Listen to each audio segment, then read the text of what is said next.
I think it will be very difficult for Boris Johnson to make a comeback, but I do think there is a plan there as far as he's concerned. I think the hope is that he will damage Rishi Sunak quite badly, that Rishi Sunak will lose the election for the Conservatives, and that he will be able to find his way back to Parliament in another seat and perhaps be called upon by the Conservative Party to lead them in opposition.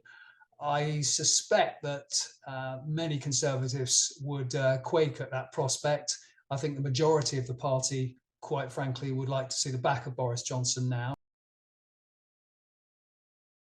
It's certainly not true, as he suggested, to say that there was some kind of conspiracy against him, either on the part of the committee, which after all has a Conservative majority, or indeed Remainers who want to somehow undo Brexit. It really is an absolute fantasy of a resignation statement, laughable in the extreme. Well, I think Boris's instinct is always to try and replay what he considers was Winston Churchill's route to power.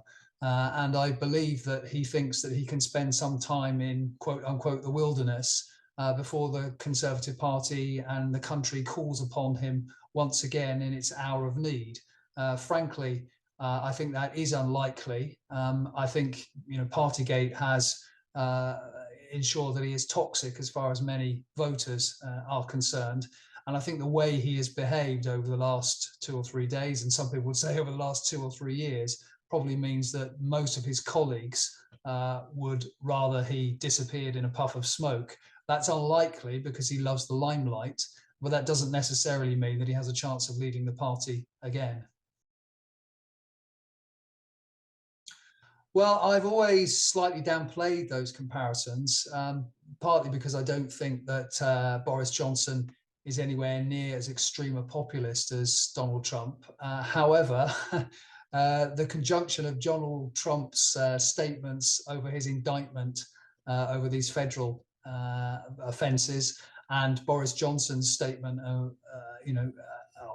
after his resignation, do suggest that there are perhaps more similarities than I was willing to concede.